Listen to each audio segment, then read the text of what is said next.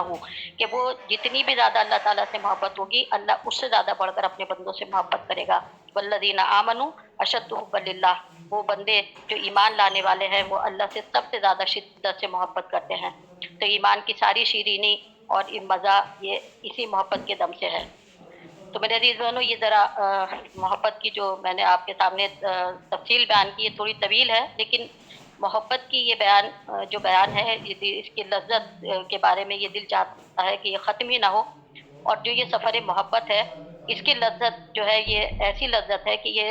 اس کے بارے میں اس محبت کو ہمیں سمجھنا لازم ہے اور ضروری ہے۔ جب ہم اس رب کی محبت کو سمجھیں گے تبھی ہم اس سفر کی محبت کو بھی کی لذت کو بھی پا سکتے ہیں۔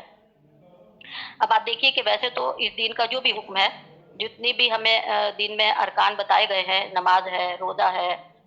زکوٰۃ ہے، یہ سارے ارکان جو ہے یہ اللہ تعالیٰ کی نعمت کا اور اس کی محبت کا اتمام ہے، بندوں سے اس کی محبت کا مظہر ہے اور اس کی محبت کے حصول کا راستہ ہے۔ جو بندے اپنے رب سے محبت کرتے ہیں، وہ رب اپنے بندوں سے محبت کرتا ہے۔ اس نے ہی ہمیں یہ سارے طریقے بتائے کہ تم کیسے میری رضا پا سکتے ہو۔ یعنی جیسے اب ہم نماز کو دیکھیں تو نماز میں کیا ہے؟ چند عبادات ہیں جس میں ہم کھڑے ہو کر قیام کرتے ہیں، رکوع کرتے ہیں، سجدہ کرتے ہیں۔ تو سجدہ کس لیے؟ اس لیے سجدہ کرو تاکہ ہم سے قریب ہو جاؤ۔ زکوٰۃ دیتے ہیں تو مال کس لیے دو؟ اللہ حبہ، اس کی راہ میں مال دو، اس کی محبت میں، ان کی محبت اور رضا کے لیے احکام، اس کے حلال اور حرام کے جو احکام ہوں یا اخلاق و معاملات کے ہوں یا ہجرت اور جہاد کے ہوں، سب ہم پر ان کی اللہ تعالیٰ کی شفقت اور رحمت پر مبنی ہیں۔ یہ سارے احکامات اسی لیے ہمیں بتائے گئے ہیں کہ وہ رب ہم سے محبت کرتا ہے۔ مگر عزیز بہنوں، حج کی بات ہی دوسری ہے۔ یہ تو ہم سے اللہ کی محبت کا اور اس کی محبت کا اظہار ہے اور اس کا مظہر ہے۔ یہ ہمارے لیے اس سے محبت کرنے کا اور اپنی محبت کے اظہار کرنے کا اور اس کی محبت پانے کا انتہائی کامیاب اور کارگر نسخہ ہے۔ عبادات میں، تمام جتنی عبادات ہیں میں، اس پہلو سے، اس طرح سے اس کی کوئی نظیر نہیں ملتی۔ جتنی محبت اس سفر میں اللہ تعالیٰ کی ڈلتی ہے، نظر آتی ہے، وہ کسی عبادت میں اتنی زیادہ محبت ہمیں نظر نہیں آتی۔ ذرا آپ غور کریے کہ اللہ تعالیٰ کی ذات جو ہے وہ لامکاں ہے، وہ لامحدود ہے، وہ ہر جگہ موجود ہے۔ وہ رب کسی ایک زمان میں، کسی ایک مکان میں قید نہیں ہو سکتا، وہ کسی ایک جگہ پر نہیں سما سکتا، وہ ہر ذرے میں ہے اور ہر لمحہ اس کا ہے اور اس کی جلوہ گاہ ہے۔ لیکن یہ اس کی ہم جیسے اسیر اور زمان و مکان بندوں پر، جو ہم زمان اور مکان کے قید میں اسیر ہیں، جو ہم اس رب کو پہچاننے کے لیے، اس رب کو پانے کے لیے، ہماری نگاہیں، ہماری تصور، ہماری عقل اتنی محدود ہے کہ ہم اس رب کو کسی ایک جگہ پر ڈھونڈنا چاہتے ہیں۔ تو اس کو، ہماری اس ضرورت کو محسوس کرتے ہوئے اللہ تعالیٰ نے ہم اس کی اپنی بے پناہ محبت کا یہ اس نے ہمارے اوپر انعام کیا کہ اس نے اپنی محبت دینے کے لیے اور اس محبت کی نعمت بخشنے کی خاطر مکہ کی بے آب و گیا وادی میں ایک بظاہر بالکل سادے اور معمولی سے گھر کو اپنا گھر بنا لیا۔ یہ اس رب ہی کی محبت ہی تو ہے، وہ جو کسی زمان و مکان میں قید نہیں۔ اس رب نے اپنی محبت اپنے بندوں کو عطا کرنے کے لیے ایک اپنا گھر بنوا دیا اس بندوں کی تک وہاں پر پہنچنے کے لیے کہ تم میری تلاش چاہتے ہو، تم مجھے قرب چاہتے ہو، تم مجھے ڈھونڈنا چاہتے ہو، تو آؤ میرے اس گھر کی آؤ، اس گھر کے طواف کرو۔ مشرق اور مغرب میں تمام انسانوں کو اپنے اس گھر آنے کا بلاوا بھیجا کہ آؤ، سب کچھ چھوڑ کر لبیک اللہم لبیک کہتے ہوئے آؤ، پتھروں کے اس گھر آؤ اور اس گھر میں اپنے خدا لامکا کی محبت اور قربت حاصل کرو۔ اس گھر میں، اس کے در و دیوار میں، اس کے گلو کوچوں میں، اس کی طرف سفر میں انہوں نے ہمارے لیے جذبہ عشق اور محبت کے لیے تسکین کا سامان پیدا کر دیا۔ وہ سارا سامان رکھ دیا جو ایک عاشق صادق اپنے محبوب کے کوچہ و دیوار اور در و دیوار سے پانے کی تمنا کر سکتا ہے۔ وہ محبت، وہ لذت جو اس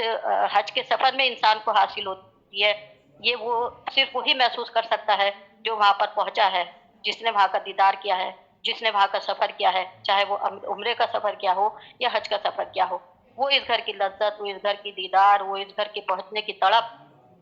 اور اس کی جو محبت اللہ تعالیٰ نے انسان کے دل میں رکھی ہے۔ اب آپ یہ دیکھیے کہ یہ وہ محبت ہے۔ آپ دنیا میں کہیں پر بھی سفر کرتے ہیں، کہیں پر بھی جاتے ہیں، دنیا کے کسی ملک میں گھومتے ہیں، آپ وہاں پر جائیں گے، دیکھیں گے تو اللہ تعالیٰ نے کائنات میں اپنی نشانیاں اس نے بنائی ہیں، ان کو دیکھ کر عقل دنگ رہ جاتی ہے، ان کو دیکھ کر عقل ششدر رہ جاتی ہے، انسان مبہوت ہو جاتا ہے اور ایک حد تک ان کو دیکھتا رہتا ہے، اور ان کے لیے انسان کے پاس الفاظ نہیں ہوتے کہ ان کی تعریف بیان کرے اس رب کی، اس نے جو یہ کائنات بنائی ہے۔ اس کائنات میں جا کر انسان جب ڈوبتا ہے، دیکھتا ہے، تو اس کو ہر جگہ کرشمے نظر آتے ہیں۔ لیکن دنیا کے کسی ملک میں چلے جائیے، کسی جگہ چلے جائیے، کسی بھی چیز کو آپ دیکھ لیجیے، ایک بار دو بار دیکھنے کے بعد آپ کو وہ خواہش دل میں پیدا نہیں ہوگی، وہ تڑپ دل میں پیدا نہیں ہوگی جو حج کا پر جانے کے بعد، جو خانہ کعبہ جانے کے بعد، جو وہاں عمرہ کرنے کے جانے کے بعد، جو وہاں سے واپس آنے کے بعد انسان کے دل میں ایک تڑپ پیدا ہوتی ہے۔ جو ایک بار اس گھر کو دیکھ لیتا ہے، جو ایک بار اس گھر پر ہو آتا ہے، وہ چند دن کے بعد چاہے وہاں سے آپ کتنے پریشان ہو اپنے سفر میں، آپ تھک جائیں، آپ کو تھکان ہو جائے، آپ کے جسم میں تکلیفیں ہوں، آپ کے پیروں میں تکلیفیں ہوں۔ آج کل کے دور میں جو ہم لوگ جس صحت کے ساتھ میں ہیں، تو ہم لوگوں کے لیے وہاں پر چلنا پھرنا دشوار اور وہ پریشانیاں پیش آتی ہیں، لیکن وہ ساری پریشانیاں، وہ ساری لذتیں، وہ اس خانہ کعبہ کا طواف کرنے کے بعد، اس گھر کا دیدار کرنے کے بعد سب ہچ ہو جاتی ہیں۔ اور پھر چند دن بعد وہاں سے واپس آنے کے بعد انسان پھر وہی تمنا کرتا ہے، جہاں کسی کو جاتے ہوئے سنتے ہیں، پھر وہ دل میں تڑپ پیدا ہو جاتی ہے کہ وہ چلا اور میں رہ گیا۔ یہ ہے اس رب، اس کی محبت، جو اس رب نے اپنے گھر کی محبت ہمارے دلوں کے اندر پیوستہ کر دی۔ یہ اس کی محبت ہی کا کرشمہ ہے کہ انہوں نے عشق اور محبت کے اس مرکز میں، جو بظاہر حسن تعمیر اور جمال ماحول سے بالکل مبرہ ہے، کوئی بہت خوبصورت بلڈنگ نہیں ہے خانہ کعبہ کی، کوئی ایسی بھی عمارت نہیں ہے کہ اس کے اندر ہمیں بڑی نقاشی، بڑی کاریگری اور بڑی وہ چیزیں نظر آ رہی ہوں۔ بالکل ایک عام سا، اور صرف اس کے اوپر ایک کور چڑھا ہوا ہے، غلاف ڈالا ہوا ایک گھر ہے، لیکن اس کے اندر جو اللہ تعالیٰ نے اعلیٰ ترین شرف اور کرامت رکھی ہے، اس میں جو اپنی بے پناہ عظمت اور جلال اس میں پیدا کیا ہے، اس کے سبب سے اللہ تعالیٰ نے اس گھر کو اپنی رحمت، محبت، برکت، ہدایت اور انعام اور اکرام کے لازوال چشمے وہاں پر جاری کر دیے۔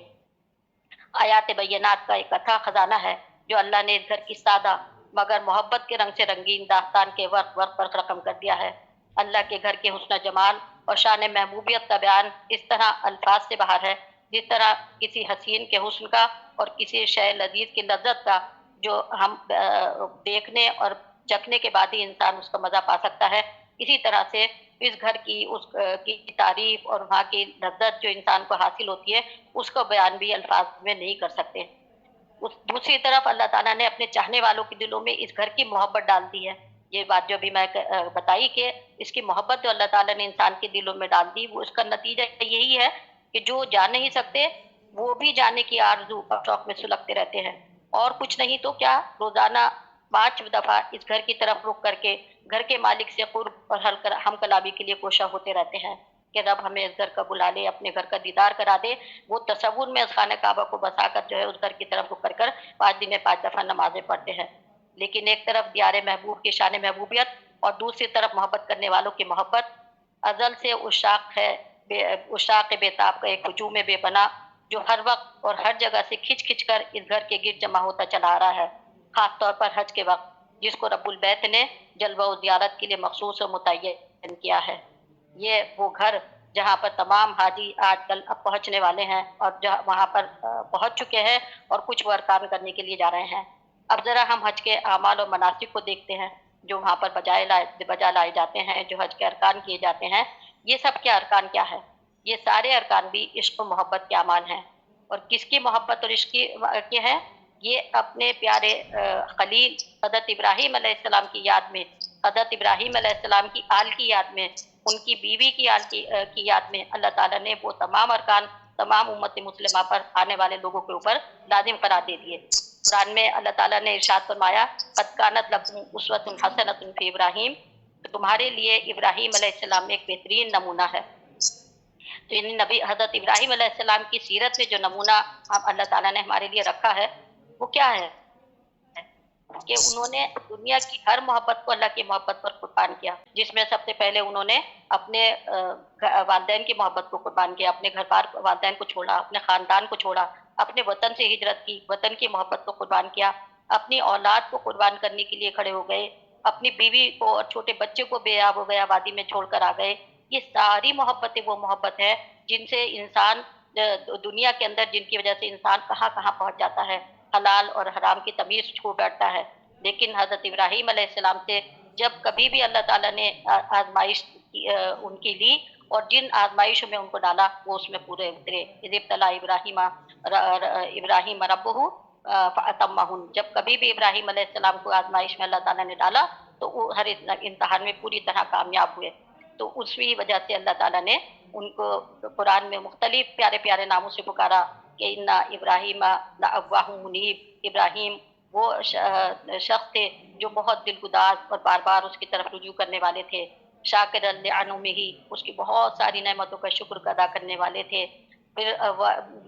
قرآن میں ہی اللہ تعالیٰ نے کہا اس قال ربہ اسلم، کہ رب اللہ تعالیٰ نے کہا کہ میرے فرما بردار بن جاؤ. قال اسلمت رب العالمین، فوراً انہوں نے کہا کہ اللہ میں تیرے رب العالمین کا میں مسلم ہو گیا. ایک لمحے کا انی وجہت وجہ للذی فطر السماوات والارض، وہ پورا کا پورا دنیا سے کٹ کر میں ایک اس حنیف ذات کی طرف یکسو ہو کر میں نے اپنا رخ کر لیا.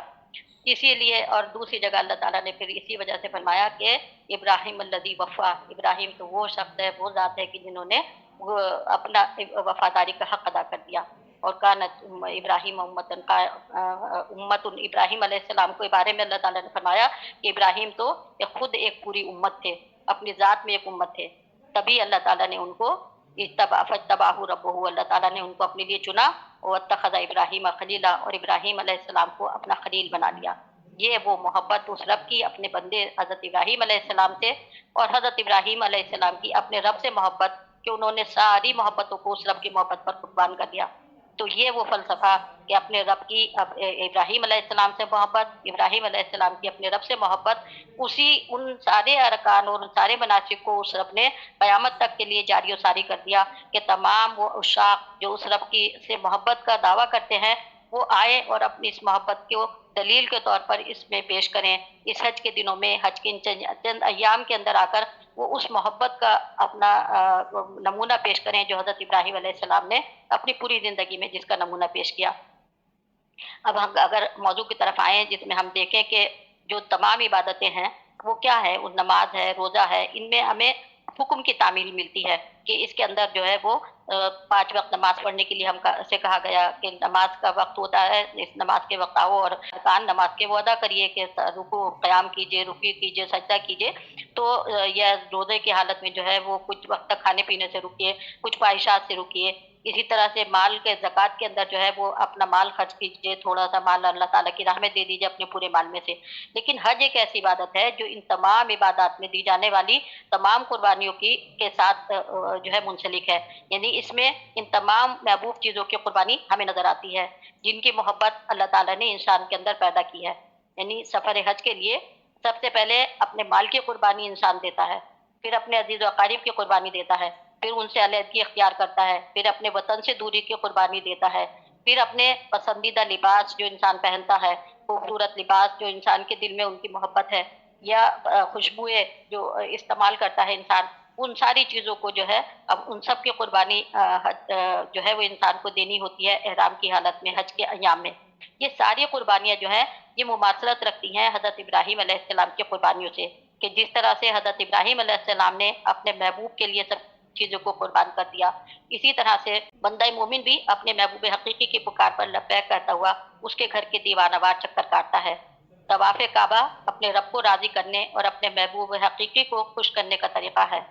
اور اسی طرح سے جو اس کے تمام مناسک ہے، صفا مروہ کی صحیح وہ کیا ہے، اس میں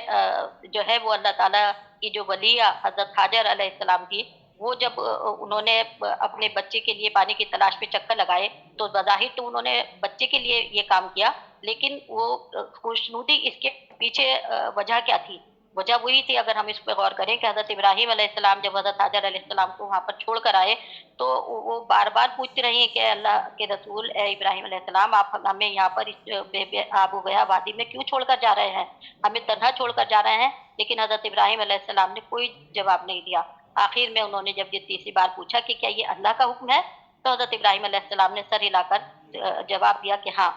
تو یہ حضرت حاجر علیہ السلام کا ایمان تھا اور اپنے رب سے ان کی محبت تھی کہ انہوں نے فوراً اپنا سر